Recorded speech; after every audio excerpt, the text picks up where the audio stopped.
ఈ సమయమున ఏర్పాటు చేయబడినటువంటి వాక్య భాగాన్ని కొద్దిసేపు ధ్యానం చేద్దాం. చూడండి, పరిశుద్ధ గ్రంథంలో నుంచి పేజీ సంఖ్య 573 పాత నిబంధనలో ఉంటుంది. 6వ అధ్యాయం 1 నుంచి 4 వచనాలు అందరం కలిసి చదువుకుందాం. 573వ పేజీ చదువువచ్చిన వాళ్ళందరూ కూడా మాతో పాటు కలిసి చదవండి. 6వ అధ్యాయం 1 నుంచి 4 వచనాలు చదువుకుందాం. రాజైన ఉజ్జియా వృద్ధి నొందిన సంవత్సరమున అత్యున్నతమైన సింహాసనములు ప్రభువు ఆసీనుడై ఉండగా నేను చూచుచుంటిని. ఆయన చొక్కాయిలు అంచులను దేవాలయమును నిండుకొనెను. ఆయనకు పైగా శరాపులను ఎదుటి ఉండేది. ఒక్కొక్కరికి 6 రెక్కలుండెను. ప్రతివాడు 2 రెక్కలతో తన ముఖమును, 2తో తన కాళ్ళను కప్పుకొనుచు 2తో ఎగురుతుండెను. వారు సైన్యములకు అధిపతి యెహోవా పరిశుద్ధుడు, పరిశుద్ధుడు, పరిశుద్ధుడు, సర్వలోకము ఆయన మహిమతో నిండి ఉన్నది అని గొప్ప స్వరంతో గాన ప్రతిగానములు చేయుచుండెను. వారి కంఠస్వరం వలన గడప కమ్ముల పునాదులు కదులుచు మందిరము ధూమము చేత నిండగా అనే మాట చూస్తున్నాం. ప్రభునందు ప్రియులారా, ఇక్కడ ఎవరి గురించి రాయబడింది చెప్తారా? చదివాను కదా, ఉజ్జియా గురించి రాయబడిందా? కొంచెం జాగ్రత్త చదవండి చదివిన వాళ్ళు. ఉజ్జియా మృతి పొందిన తర్వాత ఉంది, అంటే ఉజ్జి చచ్చిపోయినాడు.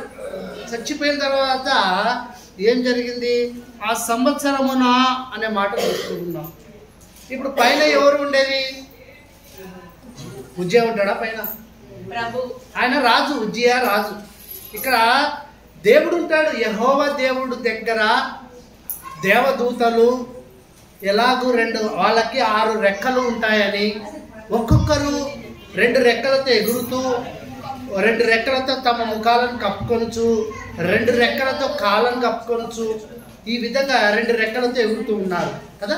అదే ఇక్కడ దాకా మనం చదివినటువంటి వాళ్ళు ఏమంటున్నారంట? వాళ్ళు ఎగురుతూ ఏమంటున్నారు చూడండి, ఏమంటున్నారు వాళ్ళు? ఒక్కొక్కరు వాళ్ళు ఆ విధంగా కప్పుతూ సైన్యములకు అధిపతి యెహోవా పరిశుద్ధుడు, పరిశుద్ధుడు, పరిశుద్ధుడు అని 3 సార్లు చెప్తూ సర్వలోక ఆయన మహిమతో కదా. ఇప్పుడు దేవుని గురించి వీళ్ళు గాన ప్రతిగానములు చేస్తూ ఉన్నారు. ఎవరు వీళ్ళు? దూతలు కదా, దేవుని దూతలు.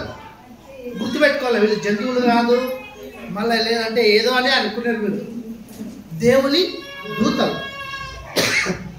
ఈ దినమున ఈ దేవుని దూతల గురించి వీళ్ళ ద్వారా భూలోకంలో దేవుడు ఆర్డర్ వేస్తాడు కదా. దేవుడు ఎవరికి ఆర్డర్ వేస్తాడు? దేవదూతలకు ఆర్డర్ వేస్తాడు. దేవదూతలకు ఆర్డర్ వేస్తే వాళ్ళు వచ్చి దేవుడు చెప్పినట్టుగా చేస్తారు. దేవుడు చెప్పినట్టుగా చేసే పని ఎవరిదంటే దేవదూతలది. అలాగే మనకు కూడా దేవుడు చెప్పినట్టుగా చేసే పని మనది కూడా, అవునా కదా? మనది కూడా దేవుడు చెప్పినట్టు చేయాల్సిన పని.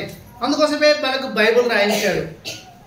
66 పుస్తకాలతో ఉన్నటువంటి ఈ బైబిల్ని మనకి ఇచ్చాడు దేవుడు. ఎందుకంటే బాబు ఇట్లా చేయొద్దండి, ఇట్లా చేయండి, నేను చెప్పినట్టు చేయండి, నేను చెప్పని మీరు చేయొద్దండి.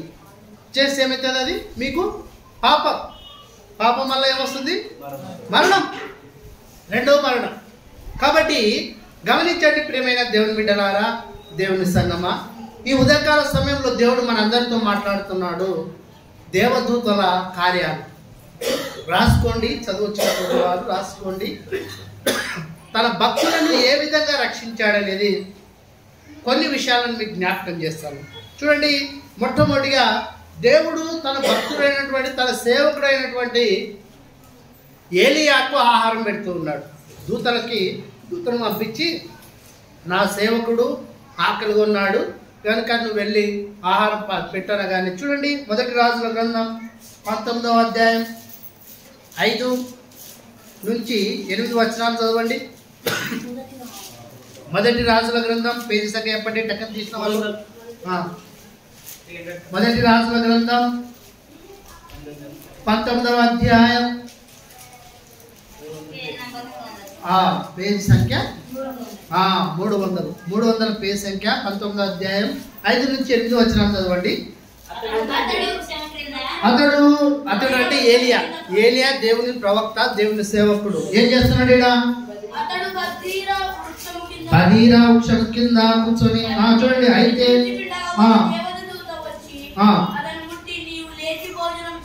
నీవు లేచి భోజనము చేయమని చెప్పింది. చూడండి ప్రియమైన వారులారా, చూడండి, అతడు ఏలియాకు యెజబెలు రాని వార్నింగ్ ఇచ్చింది. ఏమని ఇచ్చింది? నువ్వు నా ప్రవక్తలను చంపినావు.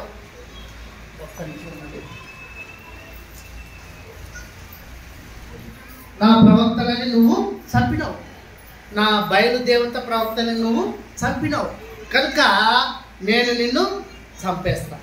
ఎప్పటి లోపల? రేపు పొద్దున్న లోపల నా ప్రవక్తలైతే ఎవరైతే చంపే వాళ్ళతో పాటు నిన్ను కూడా సమానంగా చేసేస్తానని చెప్పేసి. ఎవరు? యెజబెలు రాణి. రాజుది ఏముండదు, ఆహాబ్ రాజుది. రాణి ఎట్ట ఎత్తే అట్ట వేయాల. చూడండి, ఈ రాణి భయంకరమైన రాణి, యెజబెలు రాణి. చూడండి, బైబిల్లో ఉన్నటువంటి భయంకరమైనటువంటి దుర్మార్గురాలైనటువంటి స్త్రీలలో ఎవరైనా ఉన్నారంటే యెజబెలు. ప్రకటన గ్రంథంలో కూడా ఈమె గురించి రాస్తాడు. అంటే అర్థం చేసుకోండి, ఈమె ఎంత భయంకరమైనటువంటి మనిషి అనేది మీకు జ్ఞాపకం చేస్తూ ఉన్నాను. కాబట్టి ఎక్కడో రాజుల గ్రంథంలో ఉన్నటువంటి ఈమె చరిత్ర ప్రకటన గ్రంథంలో భవిష్యత్తులో యెజబెలు లాగా ఉన్నావని చెప్తూ అక్కడ రాస్తాడు. ప్రకటన గ్రంథంలో భవిష్యత్తులో జరగబోయేది. కాబట్టి యెజబెలు భయంకరమైనటువంటి స్త్రీ. ఈ స్త్రీ ఉన్న దినాలలోనే ఏలియా ప్రవక్త సేవకుడిగా ఉన్నాడు. ఉన్నప్పుడు ఈ ఏలియా దైవ సేవకుడు ప్రజలందరినీ ఈ రాణి ఏం చేస్తుందంటే, రాణి విగ్రహారాధనకి ప్రేరేపిస్తున్నారు. యెహోవా దేవుని విడిచిపెట్టి ఇజ్రాయెల్ ప్రజలందరూ విగ్రహాలను మొక్కుతూ ఉన్నారు. లేదనుకోండి, వాళ్ళని ఏం చేస్తున్నారు? హింసిస్తున్నారు.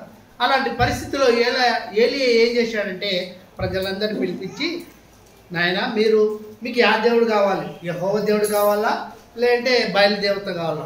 చూడండి, బయలు మొక్తాన్ని చూసుకోండి, ఎవరు పవర్ఫుల్లో మీకు అందరూ చూపిస్తా అని చెప్పేసి 100 మంది పిలిపించుకుంటాడు. అందరినీ వాళ్ళ పూజారులు వస్తారు, ఇక్కడ ఈయన ఒక్కరు నిలబడి ఉంటాడు. చూడండి, ఆ తర్వాత మీకు షార్ట్ కట్లో చెప్తాను. ఆ తర్వాత ఏం జరిగిందంటే, అక్కడ ఒక కోడను వధిస్తారు, ఇక్కడ ఒక కోడను వధిస్తారు. అక్కడ ఆ యొక్క ఏం చేస్తారంటే, మీరు ఫస్ట్ మీ దేవతకి మీ దేవుళ్ళకి ప్రార్థన చేసుకోండి, అగ్గి పైనుంచి వచ్చి దాన్ని దహించేయాలా అని చెప్తాడు. ఆ కోడని, దహన బలి మీద ఉన్నటువంటి కోడలు. ఇక్కడ తర్వాత వాళ్ళందరూ బయలు దేవతలు చేస్తారు, పూజలు చేస్తారు. ఇంకా అదంతా జరిగే కార్యం కాదు, మనకందరూ తెలుసు. ఆ తర్వాత ఇప్పుడు ఏలియా ఛాన్స్ వచ్చింది. ఏలియా ప్రార్థన చేస్తాడు, ఒకటే ఒక ప్రార్థన. ఆ ప్రార్థనకి ఏం జరుగుతుందంటే, యెహోవా దేవుడు ఏం చేస్తాడంటే ఆకాశం నుండి అగ్నిని దించి అక్కడ ఉన్నటువంటి బలిపీఠం మీద ఉన్నటువంటి మాంసాన్ని, అనగా వధించబడినటువంటి ఆ యొక్క జంతువును దహించి వేస్తాడు, కాల్చేస్తాడు, బూడిదైపోతుంది. అది చూసి ఇజ్రాయేల్ వాళ్ళ కళ్ళు తెరవబడతాయి. నిజంగా ఈయనే దేవుడు, ఈ బయలు అన్నీ విగ్రహాలు, బొమ్మలు, ఈ పలకం అని చెప్పేసి వాళ్ళకి అర్థమైపోయి, ఈ ప్రజలందరూ దేవుని నుండి వాళ్ళ విగ్రహాల వైపు తిరిగిన ప్రజలందరూ ఏం చేస్తారంటే, నిజమైన దేవుడు యెహోవాయే దేవుడు అని తిరుగుతారు. ఇది జరిగిన తర్వాత ఈ విషయము ఏలియా ఏం చేస్తారంటే, నెక్స్ట్ బయలు పూజారులు, బయలు ప్రవక్తలు ఎవరు కూడా ఉండకూడదని చెప్పేసి 420 మందిని చంపేస్తాడు. చంపిన తర్వాత ఈ వార్త ఎవరికి వెళ్ళి వినబడుతుంది అంటే, రాణికి వినబడుతుంది. ఆహా, నేను పెట్టినటువంటి సేవకుల్ని నువ్వు చంపేస్తావా, నా విగ్రహారాధన, నా దేవతలు, నా దేవుళ్ళని నువ్వు చీపుగా చేస్తావా అని చెప్పేసి రాణి ఏలియాకి కబురు పెడుతుంది. కబురు పెట్టి, రేపటి ఉదయం లోపల నా ప్రవక్తను చంపావు కదా, వాళ్ళను నిన్ను కూడా లేపేస్తానని చెప్పేసి, నిన్ను కూడా ఒకరిని చేస్తానని చెప్తాడు. ప్రియమైన దేవుని బిడ్డలారా, అప్పుడు ఏలియా గొప్ప సేవకుడు, అంత ధైర్యవంతుడు, ఏమైపోయాయంటే ఒక్కసారి ప్రాణభయం అనేది పట్టుకైంది. ప్రాణభయం పట్టుకొని ఏం చేస్తున్నాడంటే, చూడండి 2వ వచనంలో, యెజబెలు 19వ అధ్యాయం 2వ వచనం, యెజబెలు ఒక దూత చేసి ఏలియాకు వర్తమానం పంపించను, రేపు ఈ వేళకు నేను నీ ప్రాణముల వారిలో ఒకరి ప్రాణం వల్ల చేయలేని దేవుడు నాకు గొప్ప అపాయం కలిగింది గాక. కాబట్టి అతడు ఈ సమాచారం తెలుసుకుని లేచి తన ప్రాణము కాపాడుకుంటకైపోయి, తన ప్రాణాన్ని కాపాడుకుంటకు ఈయన ఏం చేస్తున్నాడంటే పారిపోతున్నాడు. ఎవరు? ఏలియా. ఎందుకంటే ప్రియమైన దేవుని బిడ్డలారా, ఇతనిలో పిరికితనం వచ్చేసింది, ప్రాణభయం కలిగింది. చూడండి, అంత గొప్ప కార్యాలు చేసిన దేవుడు నన్ను కాపాడలేడా? కానీ చూడండి, ఆ కాలంలో మరి ఏలీ ఏం చేశాడంటే పారిపోతున్నాడు. అరణ్యంలో పారిపోయి ఇంకా ఒక చెట్టు కింద అలసిపోయి పండుతున్నాడు. అప్పుడు దేవుడు ఎంతైనా తన సేవకుడు కాబట్టి దేవుడు ఏం చేశాడంటే, ఈయనకి ఆహారం దొరకదు, నా సేవకునికి అని చెప్పేసి ఒక దూత ద్వారా ఆ యొక్క రొట్టెను నీళ్ళ బుడ్డిని ఇచ్చి పంపేయడం జరిగింది. కాబట్టి ప్రియమైన దేవుని బిడ్డలారా, నేను చెప్పేది ఏంటంటే, దేవుడు యుద్ధం తన దూతల్ని తన పరిచర్య కొరకే కాదు, తన సేవకుల కొరకు అనగా మన కొరకు కూడా దేవుడు ఏం చేస్తాడంటే వాడుకుంటాడు దేవదూతల్ని. చూడండి, 121వ కీర్తనలో కూడా మీకు జ్ఞాపకం చేస్తాను. 5వ అధ్యాయం 5 నుంచి 8 వచనాలు చదవండి. 121వ కీర్తన 5 నుంచి 8 వచనాలు చదవండి. 121వ కీర్తన చదవండి. 121వ కీర్తన 5 నుంచి చదవండి. 5 నుంచి చదవండి. యెహోవాయే నిన్ను కాపాడువాడు, నీ కుడిపక్కన యెహోవా నీకు నీడగా ఉండును. పగలు ఎండదెబ్బైనను నీకు తగలదు, రాత్రి ఎండదెబ్బైనను నీకు తగలదు. ఏ అపాయము రాకుండా యెహోవా నిన్ను కాపాడును. ఆయన నీ ప్రాణము కాపాడును. ఇది మొదలుకొని నీ రాకపోకలందు యెహోవా నిన్ను కాపాడును. కానీ ఈ వాక్యం రాపించుకుంటాం మనం ఎక్కువ. మనకున్న బళ్ళ మీద కానివ్వండి, ఆటోల మీద కానివ్వండి, ఏదైనా సరే వెహికల్ ఉంటే ఇది మొదలుకొని యెహోవా నీ రాకపోకలందు యెహోవా నిన్ను కాపాడునన్నమాట కదా. ప్రియమైన వారులారా, గమనించండి, దేవుడు వచ్చి డైరెక్ట్ కాపాడాడు. దేవుడు దేవదూతలకి ఆర్డర్ వేస్తాడు. దేవదూతలు వచ్చి తన సేవకులని తన ప్రజలని కాపాడుతూ ఉంటారు కదా.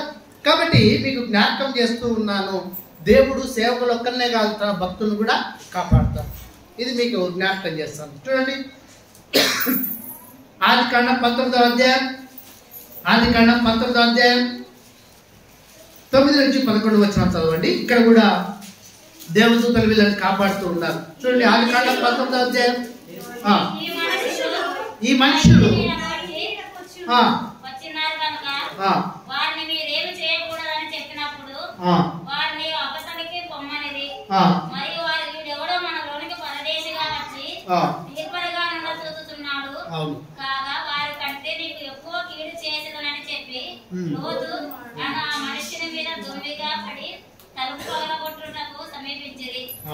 అయితే ఆ మనుషులు తమ చేతులు చాపి లోతును ఇంటి లోపలికి తమ యుద్ధకు తీసుకుని తలుపు వేసిరి. అప్పుడు వారు పిన్నల మొదలుకొని పెద్దల వరకు ఆ ఇంటి ద్వారం దగ్గర ఉన్న వారికి కనుమప్పు కలుగు చేయగా వారు ద్వారము కనుగొనలేక విసిగిరి. ఇక్కడ లోతు కుటుంబాన్ని రక్షిస్తున్నటువంటి దేవుని దూతలు లోతు కుటుంబాన్ని రక్షిస్తూ ఉన్నారు. లోతు ఎవరంటే తెలుసా? మర్చిపోయినారు. అబ్రహాము తమ్ముని కొడుకు, అబ్రహాము తమ్ముని కుమారుడు లేదంటే కొడుకు ఈ లోతు. తెలుసు కదా, లోతు వాళ్ళ ఆయన చనిపోయాడు. చిన్నతనం నుంచే లోతు చనిపోయిన తర్వాత వాళ్ళ పెద్ద నాయన ఏంటనే తిరుగుతూ ఉంటాడు. అబ్రహాము ఎక్కడ పోతే అక్కడ పోతూనే ఉంటాడు. ఒకానొక సమయంలో వీళ్ళ దేవుడు అబ్రహాముని ఆశీర్వదించిన ద్వారా లోతు కూడా ఆశీర్వదింపబడతాడు. ఒకానొక సమయంలో వీళ్ళిద్దరు విడిపోతారు. ఎందుకంటే వీళ్ళ పని వాళ్ళకి వాళ్ళ పని వాళ్ళకి కొట్లాటలు పడతాయి. కొట్లాటలు పడితే ఏం చేస్తాడంటే అబ్రహాం పిలిపించి, పెద్దోడు కనుక, ఆయన లోతు, నువ్వు నేను కొట్లాడుకోవడం బాగుండదు. నువ్వు తూర్పు సైడ్ పోతావా, నేను పడమటి సైడ్ పోతా. నువ్వు ఉత్తరం పోతావా, నేను దక్షిణం పోతా. నీకు చాయిస్ ఇస్తేనే ఎక్కడ పోతావు కోరుకు అంటే, లోతు చిన్నోడు ఇట్లా చూస్తాడు. చూసినప్పుడు సొదొమ గోమొర్రా పట్టణం వైపు చూస్తాడు. పచ్చగా కనబడుతుంది, ఏదైనా తోటలా కనబడతాడంట. అందుకోసమే నా పశువులకు, నా గొర్రెలకు, నా బర్రెలకు అన్నిటికీ పచ్చగా ఉంది, నేను అక్కడ పచ్చగా ఉంటాను అని చెప్పేసి వెళ్ళాడు. వెళ్ళిన తర్వాత ఎక్కడ పచ్చగా ఉందో అక్కడనే పాపము ఎక్కువగా ఉంది. ఈ సొదొమ గొమొర్రా పట్టణంలో ఉన్న ప్రజలు భయంకరమైనటువంటి పాపులు. ఎలాంటి వాళ్ళంటే వీళ్ళు పురుష సంయోగులు. చూడండి, లోతును ఏం చేస్తున్నారంటే, లోతు ఇంటికి అబ్రాహాము దగ్గరికి వచ్చినట్టు భోజనం చేసిన తర్వాత 3 దేవదూతలు వచ్చింటారు. అబ్రాహాము ఇంటికాడ ఒక దేవుని దూత ఉంటాడు. 2 దేవదూతలు సొదొమ గొమొర్రా పట్టణాన్ని నాశనం చేయడానికి బయలుదేరుతారు. ఎందుకంటే వాళ్ళ పాపం ఎక్కువ అయిపోయింది. వీళ్ళ పాపాన్ని ఇప్పుడు వీళ్ళ పాపంలో ఆ యొక్క ప్రాంతంలో ఎవరున్నారు? లోతు ఉన్నాడు కదా. లోతు నీతిమంతుడు కదా. బైబిల్ చెప్తుంది లోతు ఎవరు? నీతిమంతుడు. దేవుడు నమ్మినటువంటి ఆ 2 పట్టణాల్లో ఎవరైనా వ్యక్తి ఉన్నాడంటే అది లోతు ఒక్కడే. లోతు ఏం చేశాడంటే, లోతును బట్టి ఆ దేవదూతలు ఏం చేశారంటే ఆ పట్టణానికి వచ్చి లోతు ఇంటి దగ్గరకు వస్తారు. లోతు ఊరు బయటనే ఉంటాడు చెట్టు కింద. ఆయన కూర్చొని ఆ గవి దగ్గర కూర్చున్నప్పుడు దేవదూతలు కనపడగానే వెళ్ళి మొక్కుతాడు. మొక్కగానే అయ్యలారా కూర్చోండి భోంచేయండి అంటే మేము భోంచాం, మేము ఊరు బయటనే ఉంటాం అంటారు. ఎందుకంటే ఊర్లోకి రానికి కూడా వాళ్ళకి ఇష్టం లేదు. చూడండి, ఈ దేవదూతలు ఇద్దరు కూడా బయట నిలబడినప్పుడు వాళ్ళతో బలవంతంగా తీసుకొని పోయి వాళ్ళ ఇంటి వైపు భోజనం పెడుతూ ఉన్నప్పుడు ఆ ఊరు వాళ్ళందరూ చూస్తారు. రాత్రిపూట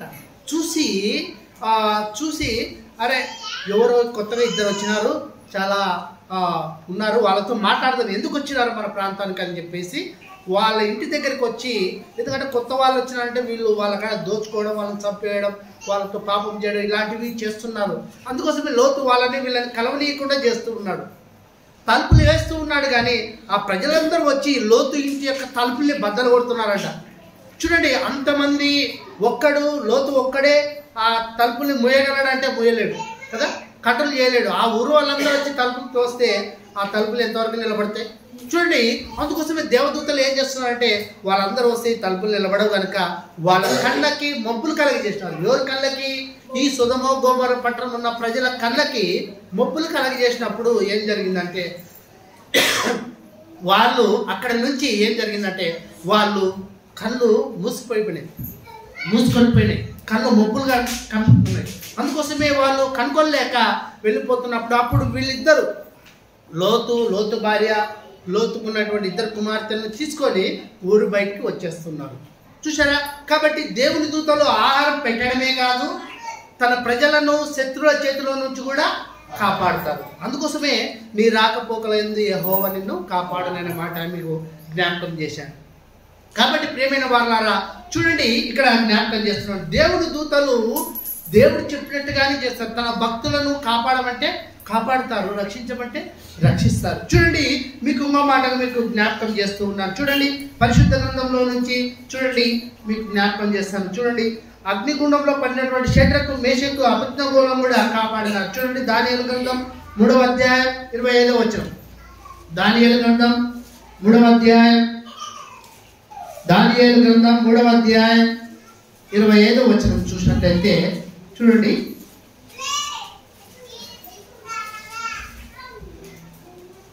అందుకు రాజు నేను మనుషులను బంధకము లేక అగ్నిలో సంచరించుచున్నాను, వారికి హాని ఏమీ కలగలేదు. 4వ వాని రూపము దేవదూతల రూపము పోలి ఉన్నదని వారికి ప్రత్యుత్తరం ఇచ్చెను.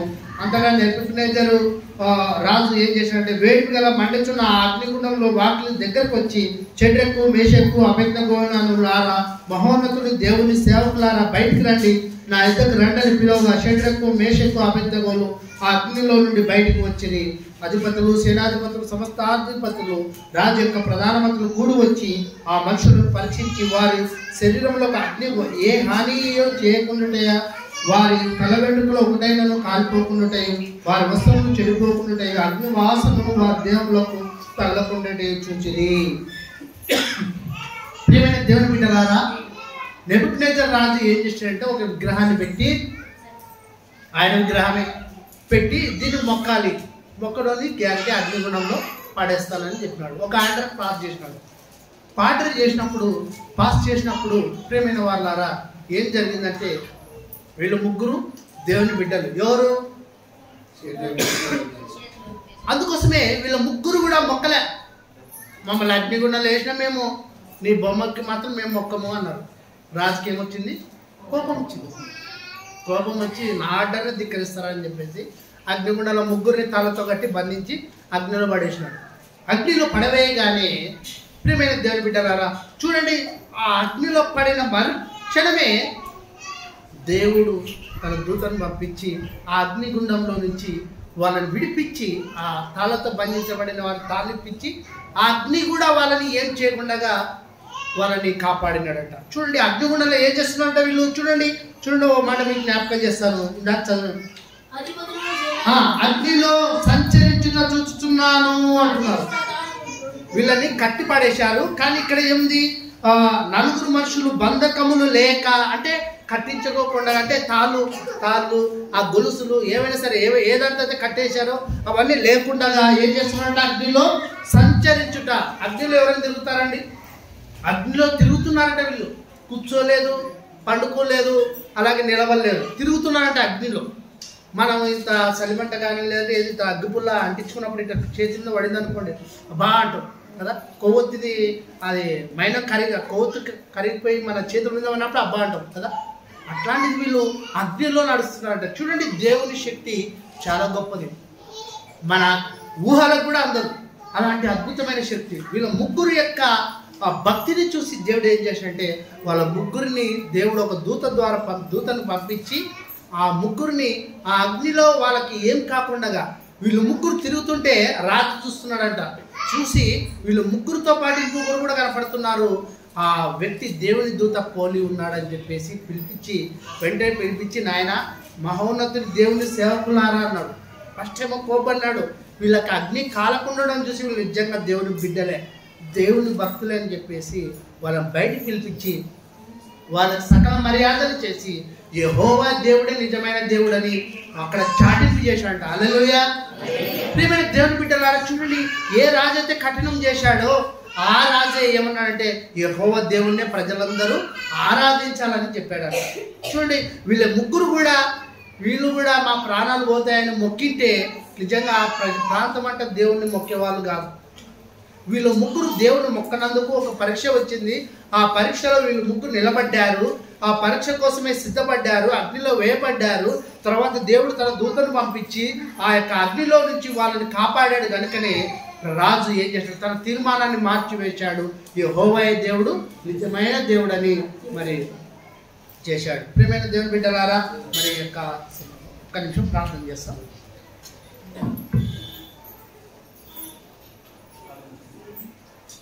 కూర్చుంటారా? కూర్చుంటారు. Right, very good. అంటే కూర్చోవాలి, వాక్యం అయిపోయిన కూర్చోండి. కాబట్టి చూడండి, దేవుడు తన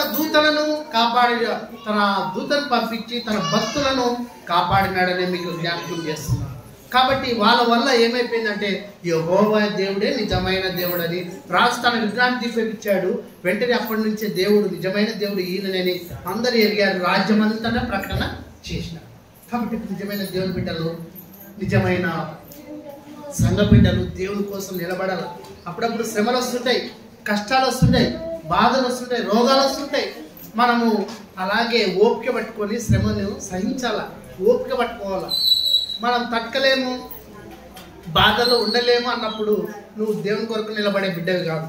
కాబట్టి మీకు జ్ఞాపకం చేస్తున్నారో యెహోవా దేవుడే నిజమైన దేవుడని. చూడండి, మరొకరి మీకు జ్ఞాపకం చేస్తాను. దానియేలు గ్రంథంలోని దానియేలు గ్రంథం 6వ అధ్యాయం 10, 11, 16 వచనాలు చదువుకున్నాం. దానియేలు గ్రంథం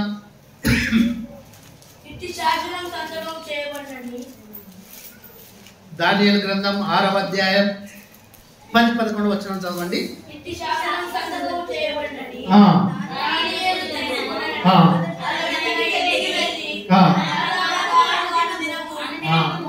కుమారు ప్రార్థన మోకాళ్ళని తన ఇంటి పైన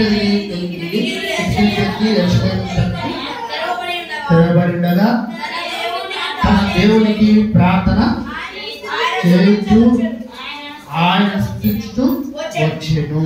చూడండి ప్రియమైన దేవుని బిడ్డలారా, ఆ మనుషులు గుంపు కూడి చదవండి దాని కంటిన్యూషన్ వచ్చి దానియేలును తన దేవుడికి ప్రార్థన చేయటం ఆయన బతిమాలకుంటుంది చూచి. ఆ మాటకి చూడండి, ఇక్కడ ఒక మాట మీకు జ్ఞాపకం చేస్తూ ఉన్నా. దానియేలును కూడా ఇక్కడ పరీక్ష పెట్టారు. ఏమని పరీక్ష అంటే, అక్కడ ఉన్నటువంటి దర్యావేస్తు రాజు ఏం చేశాడంటే వాళ్ళ కింద ఉన్నటువంటి దానియేలుని హెచ్చించడం చూసి ఆ కింద ఉన్నటువంటి వ్యక్తులు ఏం చేశారంటే, మాకంటే ఎందుకు వచ్చాడు ఒక బానిస దానియేలుని రాజు తన పక్కన కూర్చోబెట్టుకుంటాడని చెప్పేసి కోపంతో దానియేలు మీద కుట్రలు పడ్డారు. ఎక్కడైనా తప్పు దొరికితే పట్టుకుందామని చూస్తున్నారు కదా. గిట్టని వాళ్ళు ఏం చేస్తుంటారంటే ఎక్కడైనా తప్పు పడితే చూద్దామని చూస్తూ ఉంటారు. ఇక్కడ కూడా దానియేలు దైవభక్తుడు. రోజుకి ఎన్నిసార్లు ప్రార్థన చేసేవాడు తెలుసా? దానియేలు 3 సార్లు. మనం ఎన్నిసార్లు ప్రార్థన చేస్తాం చెప్పండి? పొద్దున ఒకసారి, నాకు తెలుసు, లేచిన ఒకసారి, అన్నం తినేటప్పుడు ఒకసారి, 3 పూటలు తింటాం కాబట్టి 3 సార్లు ఏ దానికోసం ప్రార్థన చేస్తాం? బువ్వ కోసము లేదంటే అన్నం కోసం ప్రార్థన చేస్తాం. మళ్ళీ రాత్రి పండుకునే ముందు ఓసారి ప్రార్థన చేసుకుంటాం. ఏమో ఎన్ని మాటలన్నా చేస్తున్నారు లేదో నాకు తెలియదు. అవునా, ఎన్నిసార్లు చేస్తున్నారు మీకే తెలియాలి. సరే, ఇప్పుడైతే ప్రాసెస్ మాత్రం పెట్టుకోండి. ఖచ్చితంగా ప్రార్థించే వారంగా ఉండాలి. అన్నం తినేటప్పుడు ప్రార్థన చేసుకోవాలి, ఉదయం లేవగానే ప్రార్థన చేసుకోవాలి, రాత్రి దేవుడు నేను పగలంతా కాపాడినందుకు రక్షించినందుకు ప్రార్థన చేసుకోవాలి. కానీ దానియేలు రోజు 3 సార్లు ప్రార్థన చేసేవాడు. ప్రార్థనలో దేవుడిని స్తుతించేవాడు. అటువంటి దానియేలుకి మరి కింద ఉన్నటువంటి వ్యక్తులు ఏం చేశారంటే దానియేలు తప్పు పట్టేయాలని చూశారు.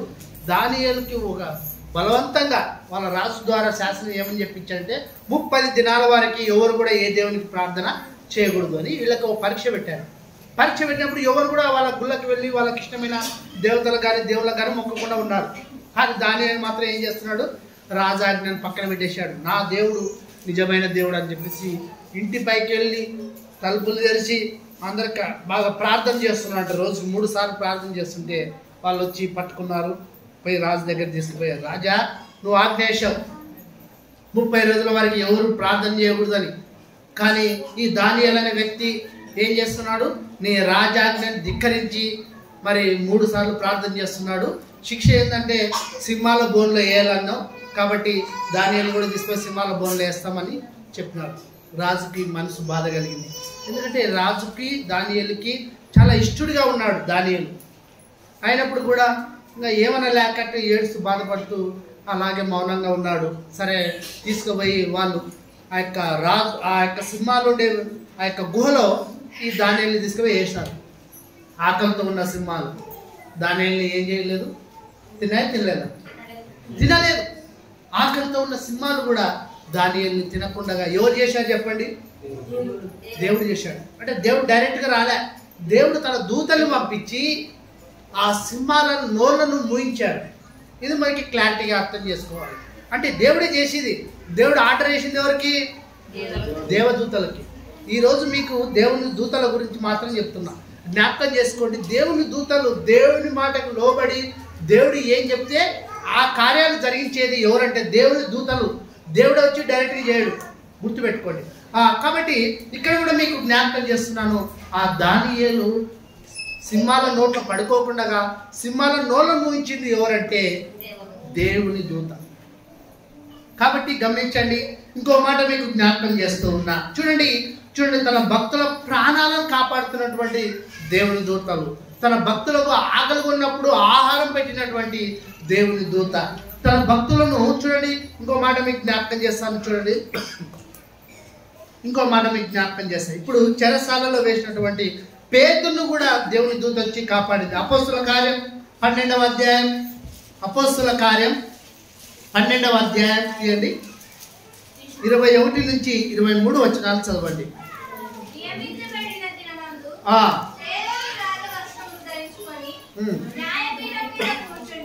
12వ అధ్యాయం 5 నుంచి 11 వచనం, 5 నుంచి 11 వచనం.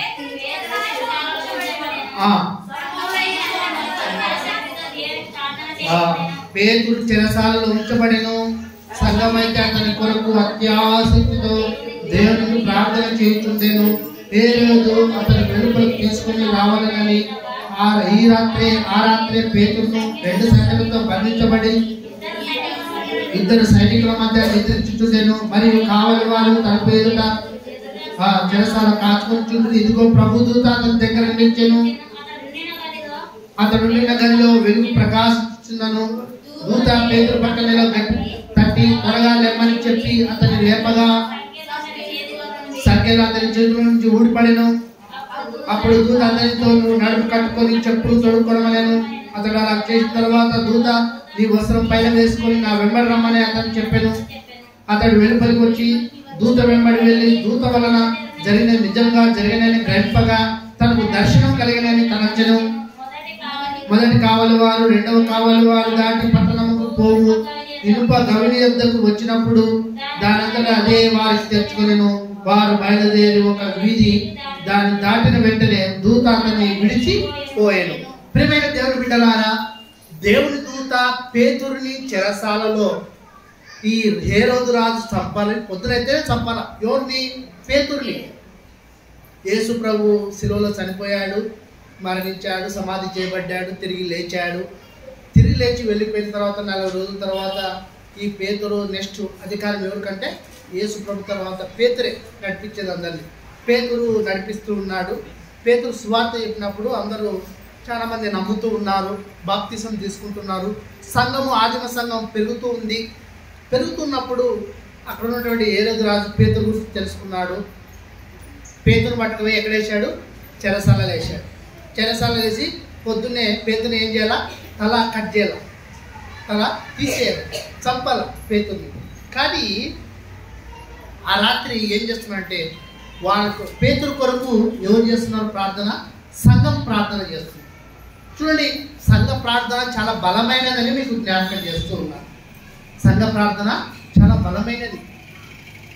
కాబట్టి ఇక్కడ చూడండి, సంఘ ప్రార్థన అనేది మనం ఎప్పుడు కూడా నిర్లక్ష్యం చేయకూడదు.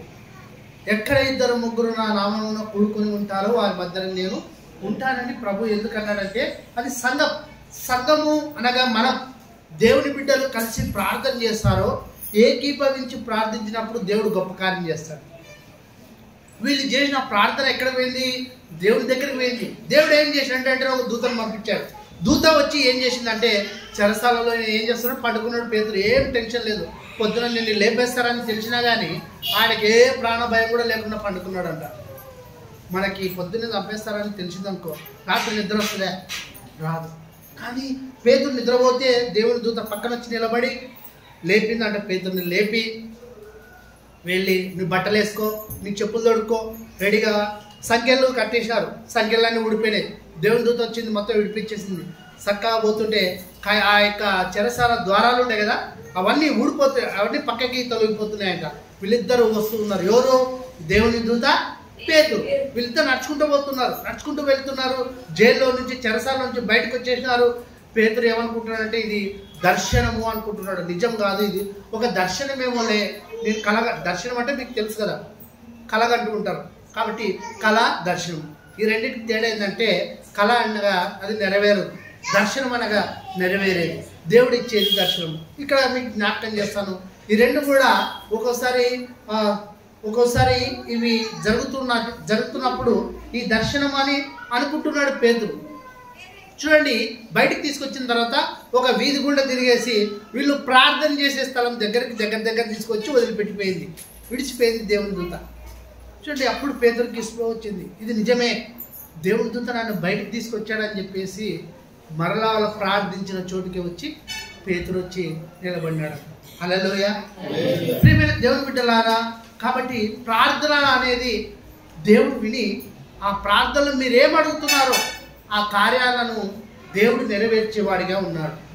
దేవుడి దూత చూడండి, ఆ పేతురు చెరసాలలో నుంచి బయటకు తీసుకొచ్చినటువంటి సందర్భాన్ని మీకు జ్ఞాపకం చేశాడు. చూడండి, కఠినమైనటువంటి పరిస్థితుల్లో కఠినమైనటువంటి ఆ యొక్క ప్రభావం ఉన్నప్పుడు కూడా దేవుడు నిన్ను కాపాడుతాడు. ప్రేమైన వారు, మరొకరిని మీకు జ్ఞాపకం చేస్తాను. చూడండి మరొకరిని మీకు జ్ఞాపకం చేస్తాను. చూడండి, అదే అపోస్తలుల కార్యం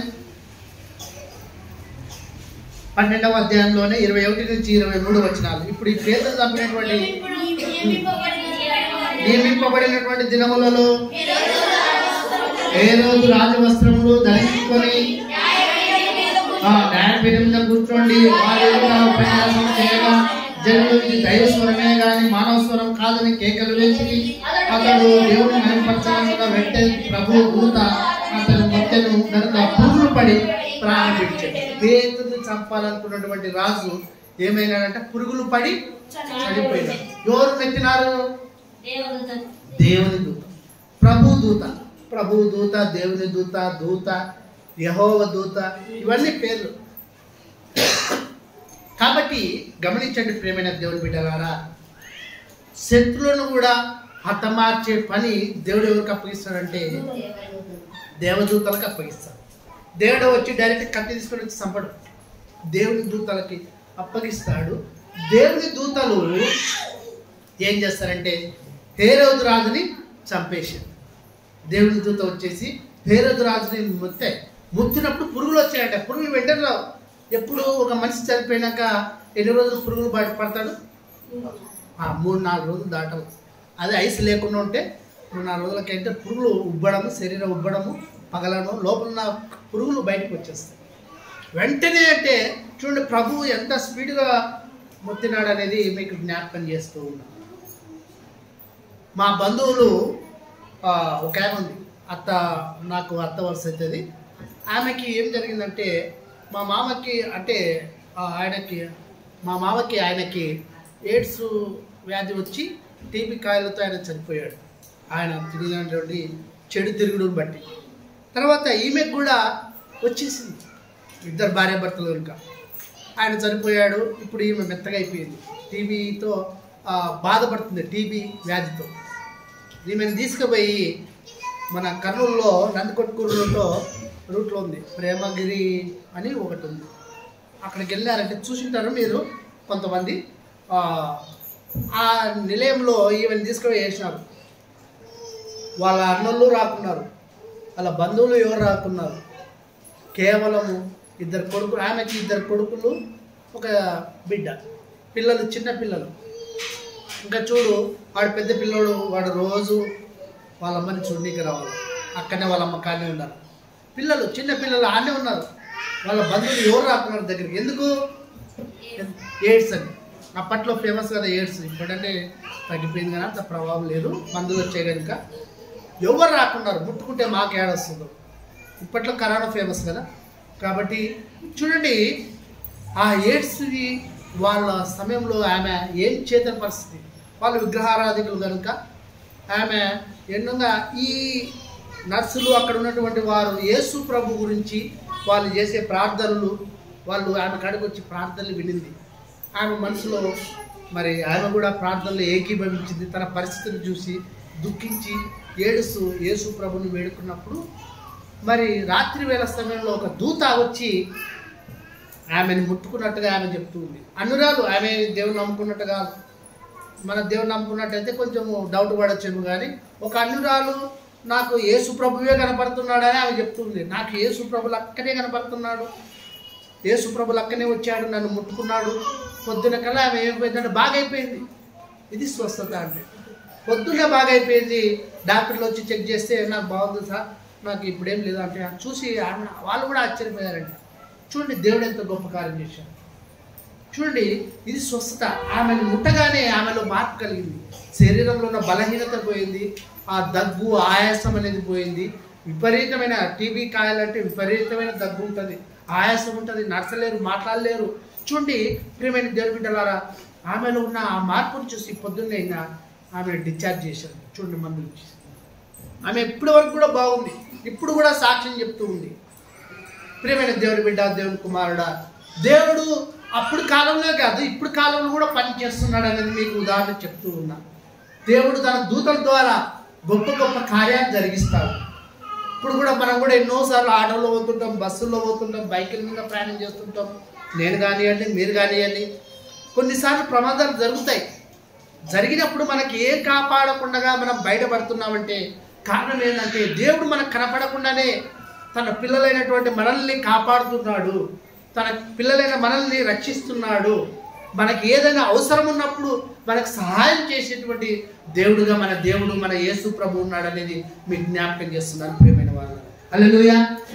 కాబట్టి మనము ఈరోజు కొద్దిమంది మాత్రమే, కొన్ని విషయాలు మాత్రమే మీకు జ్ఞాపకం చేశాను. బైబిల్లో చూస్తే అనేకమైనటువంటి దేవుని కార్యాలు, గొప్ప కార్యాలు తన దూతలైనటువంటి, తన పనివారైనటువంటి దూతల ద్వారానే దేవుడు జరిగిస్తూ ఉంటాడు. సరే, దేవుడి ముందా, దేవుడి దూతల ముందా? మీకు ఒక ప్రశ్న వేస్తున్నాను. దేవుడే ముందు. దేవుడు మొట్టమొదటిగా మరి సృష్టి ముందా, దేవుని దూతల ముందా? ఇది చెప్పాలి. సృష్టి ముందా, దేవుని దూతల ముందా?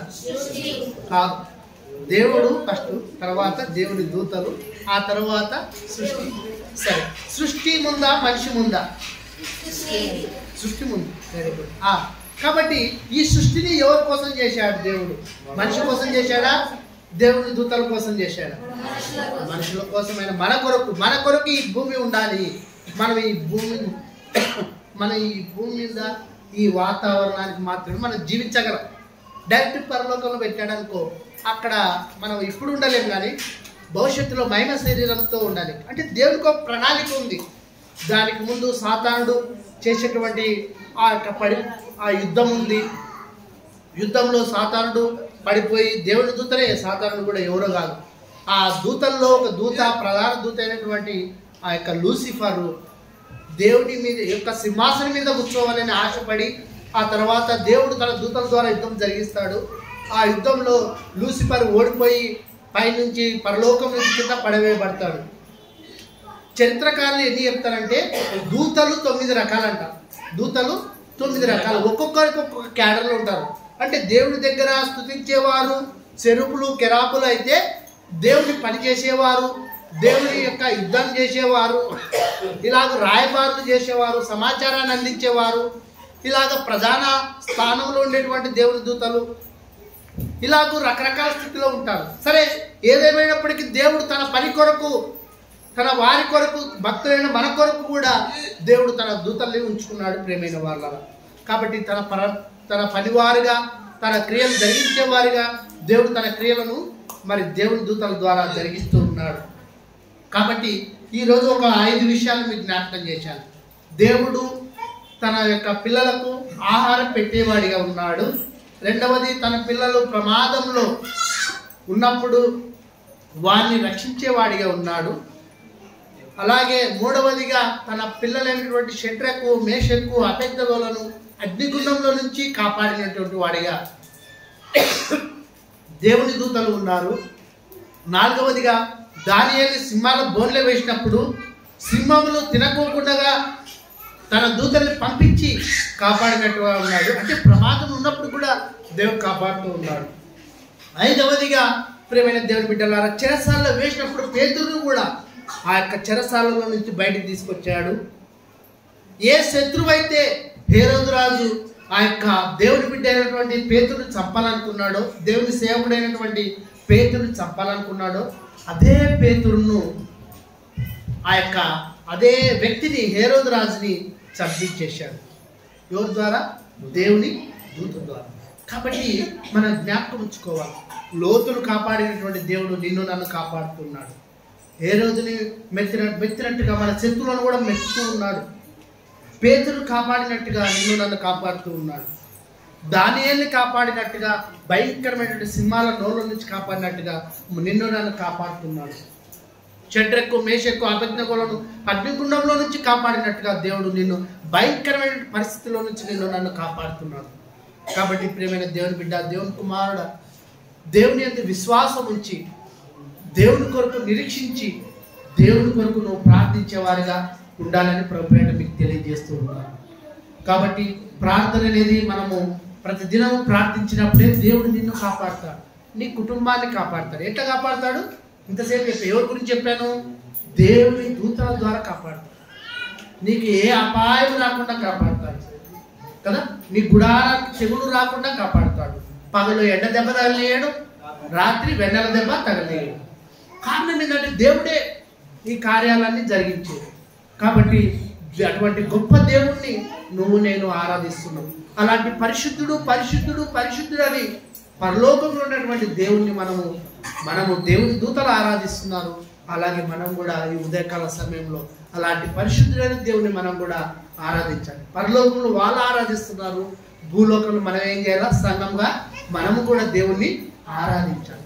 అలాంటి గొప్ప దేవుడు మనకు దక్కినందుకు మనము ధన్యులం. మనము ఎంతో గొప్ప భాగ్యంని దేవుడు మనకు ఇచ్చాడు కదా. ఎందరికో లేని భాగ్యం నీకు నాకు ఇచ్చాడు యేసు ప్రభు. కారణం ఏంటంటే నువ్వేదో నేనేదో మంచోడని కాదు, కానీ ఆయన నమ్మినందుకు, కేవలం ఆయన నమ్మినందుకే దేవుడు ఆ గొప్ప భాగ్యం మనకందరికీ ఇచ్చాడు. ఆయన మాటకు లోబడుతున్నందుకే దేవుడు ఆ గొప్ప భాగ్యము ఇచ్చాడు. కాబట్టి పరిశుద్ధుడైన దేవుణ్ణి ఈ ఉదయకాల సమయంలో నువ్వు నేను ఆరాధిద్దాం, దేవుడి నామని గొప్ప చేద్దాం, దేవుడిని స్తుతిద్దాం. దేవుడి కొద్ది మాటలు ఆశీర్వదించి దీవించుగాక. ఆమేన్. ప్రార్థన చేసుకుందాం. కళ్ళు మూసుకొని తల ఉంచినట్లయితే ప్రార్థించుకుందాం.